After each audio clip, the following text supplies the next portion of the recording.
Patrick has been working for 20 years for a big American company. And being a graduate from a fancy university, he was working as a senior executive and climbing to the top of his career ladder pretty quickly. He thought that his rocket ship to the success would never stop. But now he is standing in the corridor of his office building and holding a pink slip that was handed by his boss a couple of minutes ago. His boss told him that the company was doing its best in order to save some extra money, and Patrick's contract was terminated, and moreover half the department he was running was going to be laid off. The company has to sacrifice, and there is nothing private.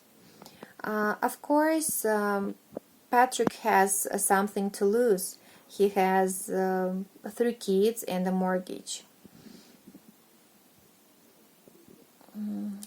Now he is standing in the corridor and thinking about the next actions.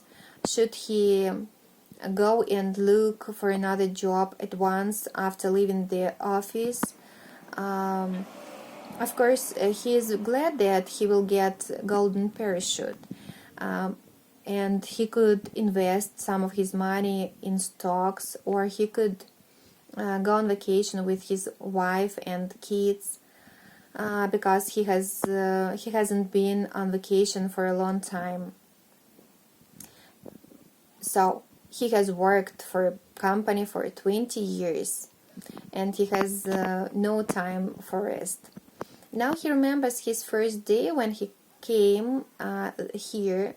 He was 26, young and enthusiastic, and he was ready to take on the world.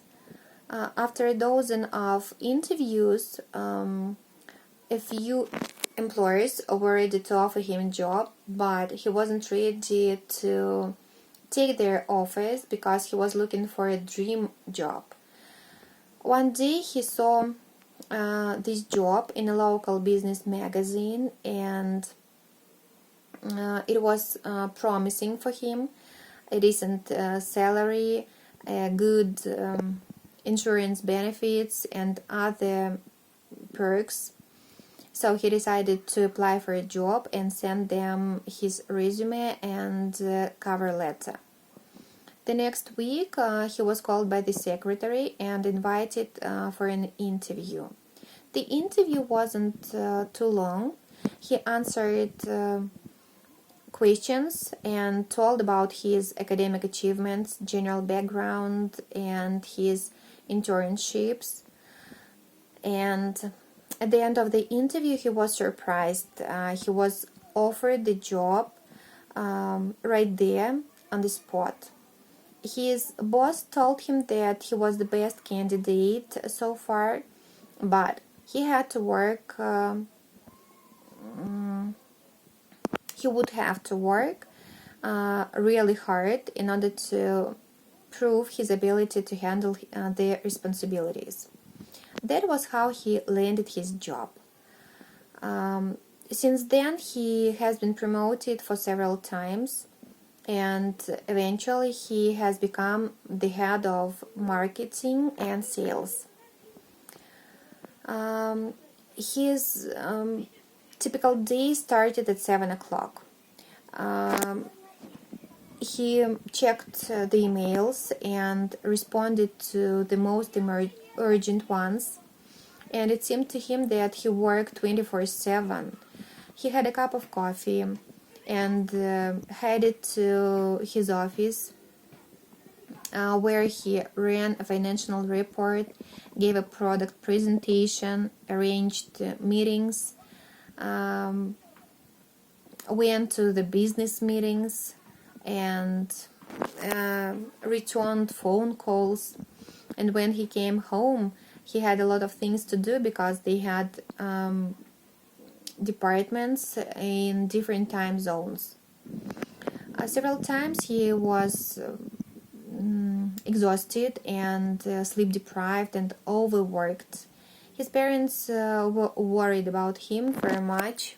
His mother worked as a teacher for many years, and she had to quit due to her health issues that were caused by her poor life and work balance. His father worked at a factory for most his life, and he told Patrick that he had to do something if he was not happy at his work, and probably to go on strike.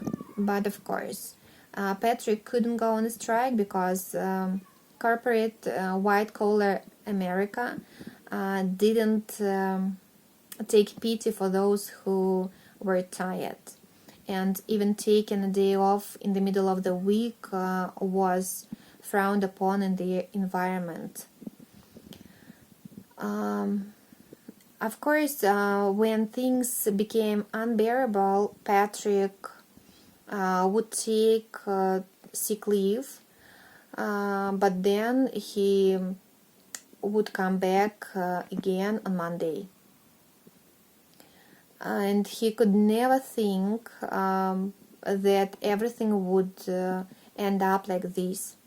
But now he isn't going to stand here and to feel sorry for himself. He's going to go in there and tell everything he wanted to tell for a long time to his boss. He never liked his boss, and his boss never liked him either. And he is going to tell about his nepotistic and incompetent management. So he is coming in. As soon as he steps in, there is a burst of confetti pieces, a bunch of balloons, a big happy birthday banner over the table, and his boss and co-workers yelling surprise. His boss is red with laughter, and he pats on his back and says that no one was going to fire him. But Patrick turns slowly and leaves the room. He has had enough, and he quits, this time for real.